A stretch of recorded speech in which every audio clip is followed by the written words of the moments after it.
Hey, what's going on? It is your friend Buck at the No Tape Deck podcast. Microphone is on, and we are back for episode number 11 today, which is apropos because we have two amazing humans from a project out of Los Angeles, California called Rose-Colored World. We are joined today by Addison and Ray. What's going on?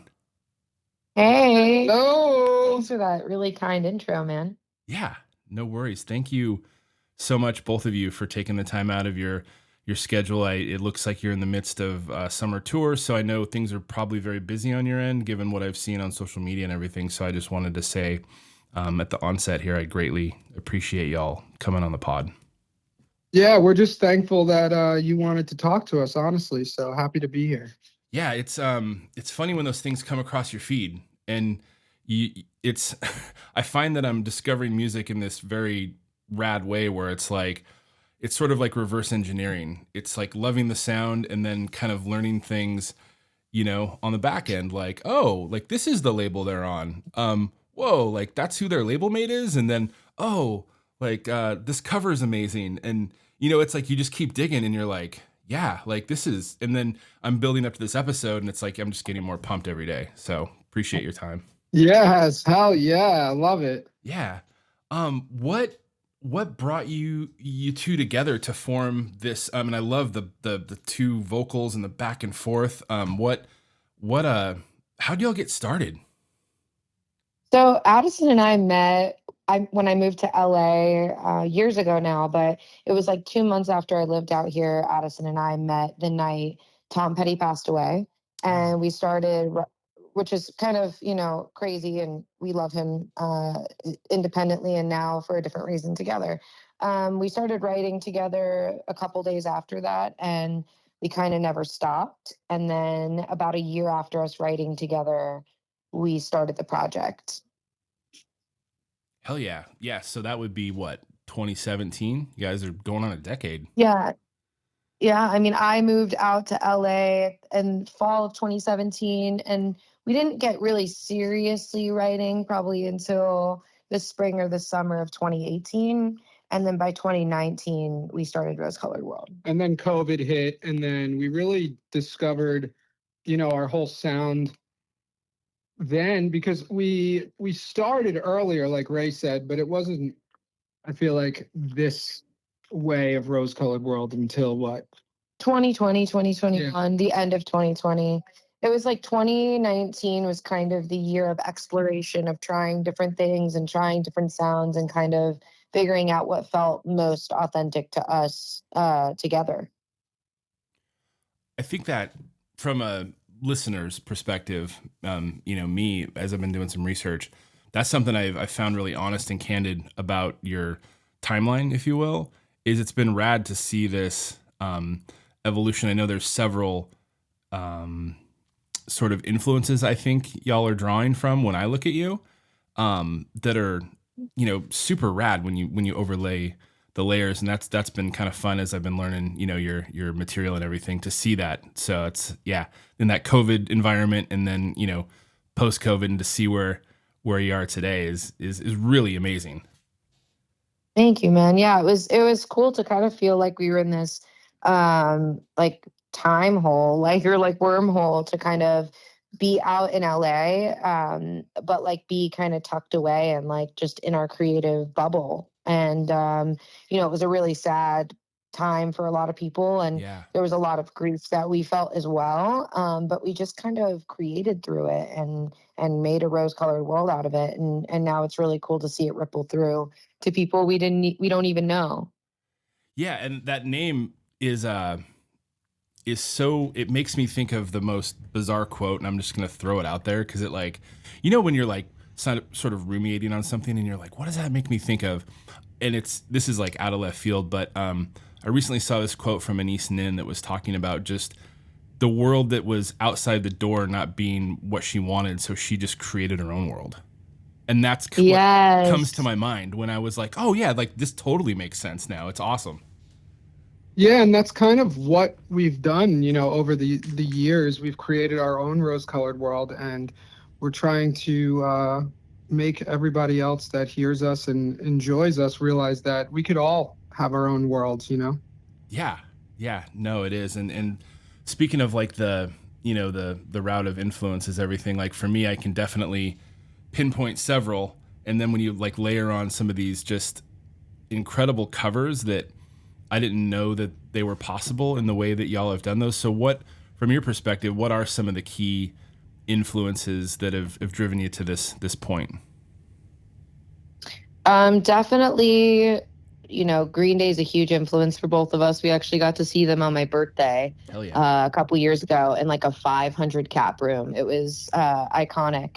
It was before they went back out and did the Dookie album in full and No American way. Idiot in full. And that was, yeah, it was crazy, man. That was like a big inspiration, monumental moment a couple years ago of just like, wow, these songs are just so good for so many generations. So that's definitely one of them. Yeah, we love Sum 41. I was big on Simple Plan, Linkin Park. I also love a lot of like classic rock, so going, way before pop punk. Yeah. Which it's the same, it's the same kind of structures, but I think some of the grit comes from maybe even the forefathers of pop punk, before that. But we both grew up listening to a lot of the same bands, and we kind of realized that as we were creating together, like, wait, there's this like subculture of bands that we were obsessed with and that we love. Like, why don't we go back to doing the things that we love? And the second we did that was when we started seeing that reflected back to us from people all over the country. And now, there's people from the UK to Sweden. It's really cool. Just the way it's manifesting, just probably pretty rapidly, I would imagine, given, everything that I've had your stuff on repeat for days now. So Oh, dude, that yeah. means a lot. Yeah. It was weird, mate, because like about a year ago, maybe now a year and a half, specifically like TikTok, Mhm. we're not real we try to not be obsessed with numbers, Totally. we No, try I to get just it. stay in the art. But it's hard to not look at, right? And about a year and a half ago, we had about 6,000 people on there, and Yeah. now we're almost at 106,000. And it's just so beautiful to just see that this music is resonating with people and they want us to come to their cities. And for us, you pour so much into the art and you hope it gives back to you at some point, and it's really finally doing that, and it's very surreal. Yeah, and I would say the term kind of reciprocity comes to mind because it's like it's keeping your word. So and I'm trust me, I have a point here. Promise, this is gonna lead somewhere. It's like when I originally saw the first post, and it's like if you're into what it say MCR Paramore and a band that will actually answer your comment, like how genuine and accessible is that? And to me, it's like keeping your word. So I was like, well, first of all, I love the way they sound, so I'm just gonna reach out. I'm gonna shoot my shot, right? And then here we are a couple weeks later. So that to me, I think carries weight with having that because, and it's not. I'm not saying this negatively, but there's so many bands, and I get it because, dear Lord, they're so big, but there's not really that connectivity unless they want to do a one-off 500-person show, which is incredible. Yeah, yeah. But Yeah, the whole purpose of this, is connection. yeah, And what this music did for us with other bands, right? It made us feel less alone. It made us feel like a song was written about us and our life. And that feeling helped in a lot of dark times for a lot of us, right, as fans. So if our music can do that for anyone else, that's beautiful. yeah. And I don't see how it couldn't. Like when I was kind of doing some things around the house prepping today, and I was I saw like the very ending of the 27 video, and I'm watching, listening, right, doing all this stuff, and then it's like when you say like the influences like Simple Plan and Sum 41, that makes me feel like a very unique, newer version of the Good Charlotte Hold On, but modernized, right? Sort of rooted in that Yeah. intent of like, hey, like life's rough, you know what I mean?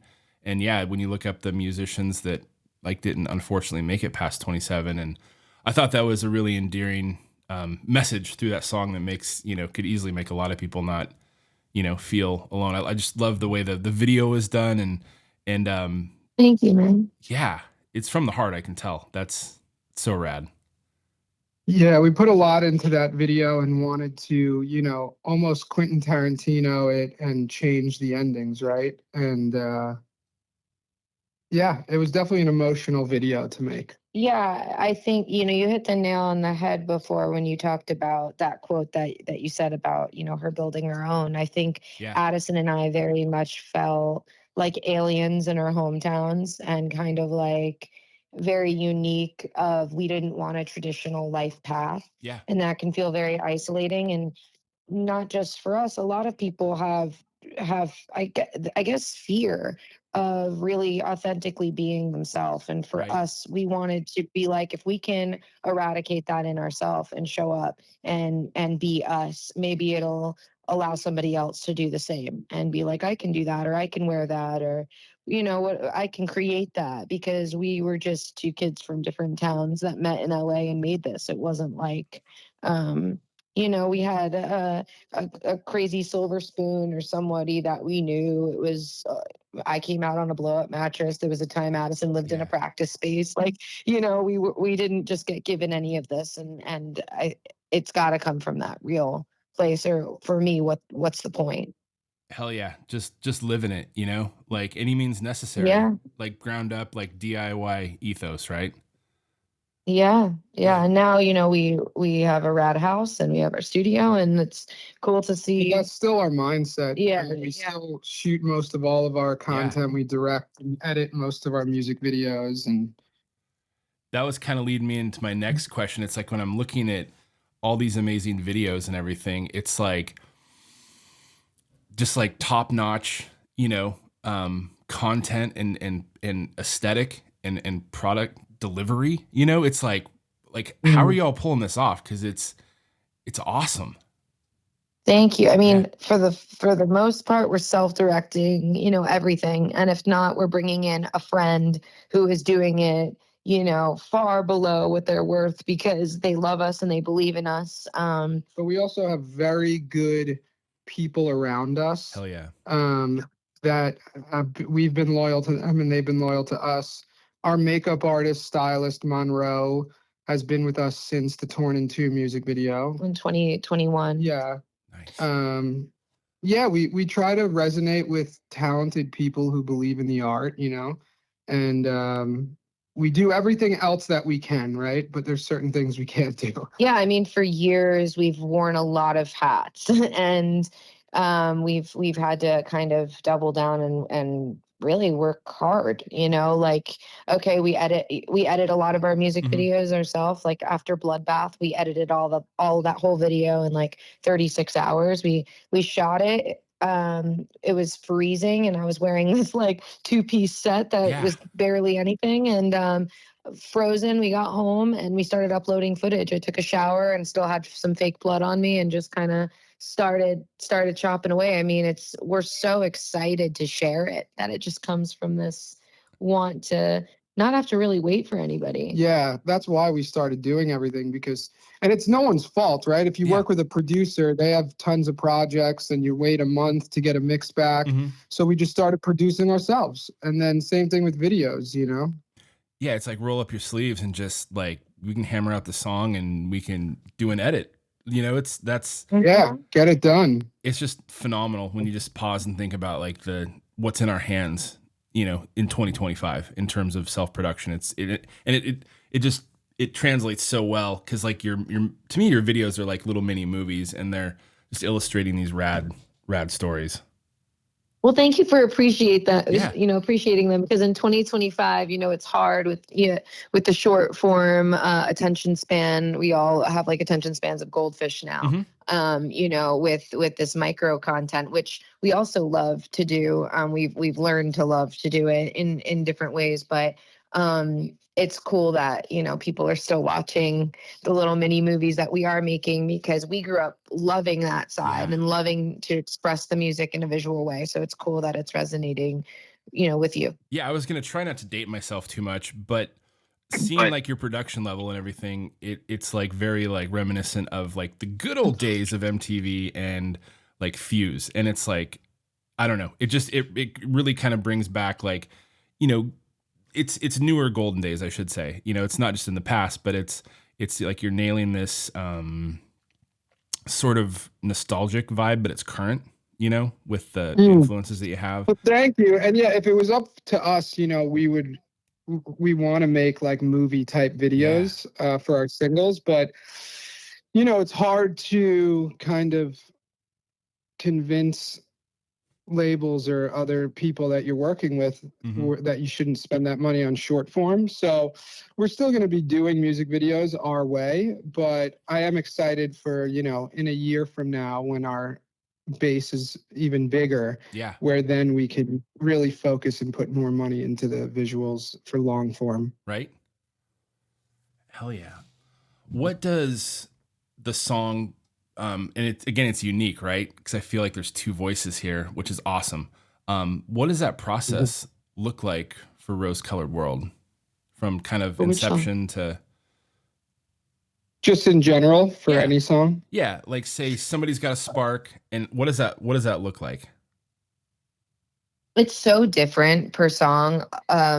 A lot of times Addison will pick up an acoustic or pick up a guitar, or will be hyper fixated over like a few different kind of songs that maybe have a similar energy, and we kind of will just kind of sit in the studio with a guitar and rock and see what kind of comes out of us. There's also other times where a lyric will come to me, like I'm more lyric lady, Addison's more melody man, but those jobs do, you know, interchange. But typically that's kind of like the roles that we've fallen into naturally.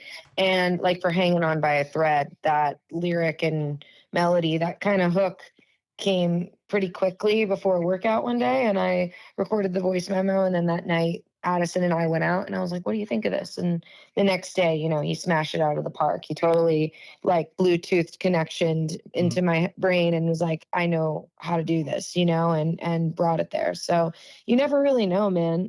Torn in Two started with Addison, you know, it's really situational. Yeah, sometimes we start with a tempo, sometimes we start with a drum pattern if, you know, playing the guitar feels monotonous. It all depends. We're very much song people, right? So the song has to come first. Love it. When I hear that chugging opening riff, and then the word hook came in there as you were describing it too, right? It's like it's undeniable, and for me it feels like a little nod, you know, to a certain influence for sure. But, you know, for the listeners, the No Tape Deck family that's listening to this, I mean, check out, like, you can literally grab a dart and throw it at the dartboard. You could start with any of their songs, but that's definitely high on my list to start with, is just hit Hanging On, and just, you know, it's playing in my head. It's like, go for it. No, it's good. I was just gonna sort of, some levity is like, you know, with copyright and algorithm, it's like part of me just wants to cue it right now in the mixer, but I don't want to get flagged. So, and what's funny is like I don't really care because I'm not monetized or anything. Because to your point earlier about like it's about the authenticity and the art. It's like that's how I treat this podcast, is like it's for the people who get it, you know. And so, anyways, that's kind of like on the front of my mind. It's playing in my head, and I just urge anybody listening to this podcast right now, and there will be links absolutely in the description, straight on over to Rose Colored World videos. But just hit the link on Hanging On, and you'll go, okay, Buck, I got you. Exactly. Oh, I got you. Thank you for that. So, and then you'll circle back to this and go, damn, he was right. You know, so that's all. It's just thinking out loud. But yeah, I love it. Ties right back in with that petty stuff. It's just about the absolute the song, man. That is, but well said. So kind of rounding the bases, you know, musically, sonically, as I've, you know, had the headphones in, had you in the Jeep, every sort of avenue I've listened to you on, who all is in your outfit as a collective? Like who's on drums? Who do you have in your lineup? So, you know, the band is, what you're hearing is me and Ray on all the recordings up until this point. We did just go to Atlanta for 2 trips to start recording a whole new batch of songs with this team, Ken and Zach, who's done Mayday Parade, Cartel Chroma. This was the first time that we've gone to a studio to record, fully live drums, guitar amps, having 2 producers that were helping us. And I'll tie that in because we brought our drummer Luke Caro, so he played on the whole record. Okay. And then live, we have our good friend Austin Masserman, who plays bass. Hell yeah. Nice. Yeah, I'm familiar with those folks out in ATL. They might have come up on another episode. That's awesome. And what they're doing, and clearly on your recordings and everything else I've heard is just incredible. That's awesome. Yeah, I can't wait for you to hear this. So none of the stuff we've done with Ken and Zach is out yet. Gotcha. Okay. Thanks for the clarity. Appreciate that. Yeah. Yeah, no, but I mean, what you might be hearing is Tom Denny, who was one of the founding members of A Day to Remember. Okay. He did co-produce the EP and Hanging On by a Thread, and the last 5 singles, and he crushed it. And so it does have that OG scene feeling, in the 5, because it came from him. I mean, it literally, those chugs, those different elements really elevated what we were doing, and it was exciting because we would produce it in our house, and be like, we're so stoked, this rips, and then we'd send it to Tom and he'd send it back like, doubly as great. And that was cool, going remote because he's based in Florida. So it was fun to just send stems and hear it way more massive. Yeah, like throwing back some flowers. Yeah. That's awesome. I saw y'all dropped a new hat. I'm just gonna throw in the shameless plug today because I'm also gonna put a link when I release this for your merch, because your merch is rad. Love yeah. Thank you. Yeah, I saw that today and I was like, hell yeah, I'm gonna order one of those. Yeah, dude, get a tracker. So yeah, like with the merchandising and everything, I'm again, I'm just sort of like looking at the collective here, and it's like, the production, the editing, going home, there's some fake blood on here, yeah, rinsing off, hosing off, hopping back on, boom, boom, boom, right? Sleeves up. Are y'all like just in the merchandising end of it as well? Yeah. That's all us and our manager Dan. We do it all. We have at this point we have our printer. We don't print the merch, but we send out every order from our house. Yeah, and we do personalized notes for the merch orders, throw in a guitar pick. No way. Yeah, like Awesome. typically, like what's been really fun is over the last year, like we've grown so much on different apps, which I'm just so thankful anybody wants to hear anything we're doing.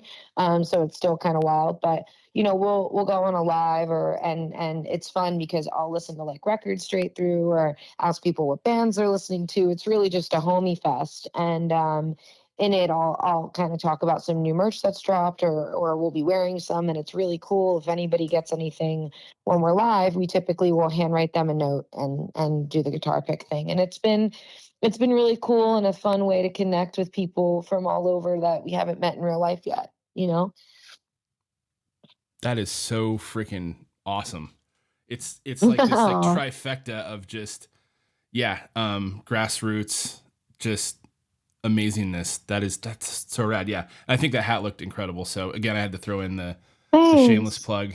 Whoever's hearing this, I appreciate you saying that and just like caring about what we're doing. I know it sounds kind of goofy because we're talking about the art for this long, but I for so long, like we were saying, we just posted and we had to kind of not look at shit and just be like, put our heads down and believe in it. And also for a long time, I really did not like social media, and Addison kind of had to push me a bit because I was like, I just want to kind of be this mysterious artist, man. And I just want like, everybody to just find it. But we're in 2025 and it's a different game. So it's kind of like, okay, well, if we like to make these little mini movies for the music videos, let's make even minier shots for these moments on TikTok and on Instagram. So I'm so happy that one of those little mini shots reached your phone and we get to do this now. Yeah, and nice job, Addison, for the the nudge, and props to you for. I totally get that, where it's like but then you jump in and you're like, no, this is killer. This is working. It's really, if you go down to yeah, fear, right? It's fear. It's also just like not wanting to change. It's complacency, and it's also the fear of posting something and not getting success. But you keep posting, and all of a sudden, our video is almost at 1 million views on Instagram. Yeah. Like, it's a lot of freaking people, Yeah, and it was like all organic. It was just kind of like we threw it up one day when we were at In-N-Out, and all of a sudden it started going. Making me hungry. We're getting our first one here, not to sound like, but not to brag, but we're getting one in the Northwest. It's right up the road. It's going in. Oh, heck yeah, man. I love In-N-Out so much. Portland, Oregon area. We're getting one just right on the Washington side. It's under construction as we speak. And welcome to the club. Could not be more stoked. In the fall? I don't think so. We'll have to look. Yeah, lots of great stuff up here. We're right on I-5, obviously. There's great stuff over in Central Oregon, and Seattle's right up the road, a couple hours away. So door is always open if you're ever up in this neck of the woods. And would love to see you, man. This is so much good stuff going on up here as well. So kind of you're mid-tour right now, if I'm reading the tea leaves correctly. So how's that going so far, and kind of what's... No, we actually are prepping. We leave, You're good. You're good. We leave on August 4th for a run with the Dangerous Summer. That's right. And then we'll be announcing a 6-week fall tour in about a week. Nice. Yeah, we'll have to... I'm going to definitely key in the calendar for that and kind of see where probably get out for one of those for sure. But what else is on the... Yeah, that'd be awesome. Yeah. What else is on the horizon for Rose Colored World? Well, a couple things. We're playing this one event on July 24th called Fishmas in July, and it's an official Warped Tour pre-party. So really excited about that. And it's looking like there's going to be a couple Warped guests jumping up with us, which is going to be so much fun. And it's just going to be a really fun event. And beyond that, when it comes to the music, the songs we recorded in Atlanta, I cannot wait. We cannot wait for you guys to hear these, because for us, it makes the other ones look kind of like babies in comparison. So we're really stoked to get those, out ASAP, probably after this August run. There you go. And definitely looking so forward to hearing it, and other links that I'm going to toss down in the description, just to kind of, my intent here, obviously, like, let's reel some folks in. Y'all are amazing, and what you're doing is incredible. For folks that like to sort of dip their toes in and go, maybe I want a song that I already know, like, the words to. What's rad when I've gone down the rabbit hole of your material is you have this great mix of covers too. I'm going to save the one that's near and dear to my heart for last, but when you cover Radiohead Creep, it's phenomenal. Pieces of Me by Ashley Simpson, I've always thought is just an outstanding song, and the way y'all execute it is just rad. And then to hear two voices on I Caught Fire is like, I couldn't even believe it, by The Used. Oh man, that was a cool moment. Which was our managers. Yeah, it was awesome, because our manager was like, hey, it's the anniversary. You should just do like a quick social media cover of I Caught Fire. So we did it, and it started to go. So we released the full version. And then, having nothing to do with one another, we then got to play with The Used at their anniversary of that record at a sold-out Wiltern, which just was freaking epic. Dude, yeah, I was definitely kind of leading up to that for sure. And kudos. That's incredible. They're pioneers, and they're just beyond. And to hear your version of that, and I'm sure, what was it like? What was that show like for y'all? What was that experience like? Oh man, I mean, it's one of the best days ever, opening up for people who you've looked up to for a long time. We also got to open up for Sum 41 in January of 24. So for me, Derek Whibley was like my, pinnacle of one of like the three people where I couldn't believe that I would ever open for. And for Addison, it was definitely Bert, was a big deal Yeah. for him growing up. So it was insane, man. It kind of the whole day felt like it wasn't good, wasn't real. And then we got to sound check and we saw the theater and we're like, oh, like that's a lot of people. And it was slam packed when we started. We had no tech issues. It was just simply fucking magical. Fuck yeah. Love that. Love that for you guys. And the venue is just, off the chain. And I'm pretty sure I saw the venue is freaking beautiful. Yeah. Yeah, it's just like it's up there. It's just one of the most historic, and then to have it on that anniversary night, it's kind of like a post I saw from you earlier, Ray. What did that sign say? Music can change the world because it can change. Because it can change people. So what's crazy about that, like, I just have to say how manifestation is real and that Amen. Thoughts become things, and that if you actually want to do something and you surrender and you keep going, it will just happen. Because 5 years before that, almost to the date, I had that marquee that I posted about music can change the world because it can change people, not realizing that that marquee was of the Wiltern. In 5 years to the date, we played the sold out show with the used at the Wiltern on that same marquee, And so it's just crazy because that was also like mid COVID, like super depresso, not really wanting to leave my house. There was no live music happening. And I just felt kind of like a hopelessness. So really, really rad that it was able to come to fruition. Beyond. And that clip, that's going to be in the video as we say that. Just so you know, we're going to throw that out there for anybody that's looking for that spark to manifest something. That's your sign right here in this very absolute. You can do it. Do it. Hell do yeah. it now. Hell Start. Yeah. Love it. You guys are awesome. Oh, you're awesome, dude. Thanks for having us. For sure. So what is the number one spot y'all would like folks? I mean, there's 1,000 avenues, but like, where's the one where you're like, hey, if I could direct people somewhere, where is it? I mean, honestly, you could, if you just type in Rose Colored World, all one word, anywhere you'd like, you'll find us. If you're into music videos, go on YouTube. And if you want to hear us, whatever platform you listen. Spotify, Apple Music, Amazon, the socials, Instagram, TikTok, like wherever you consume art, we'll be there. Hell yeah. And the link is going to be in the description. So, and then once we hang up here in a minute, I have a funny Sum 41 story I'm going to tell you off mic.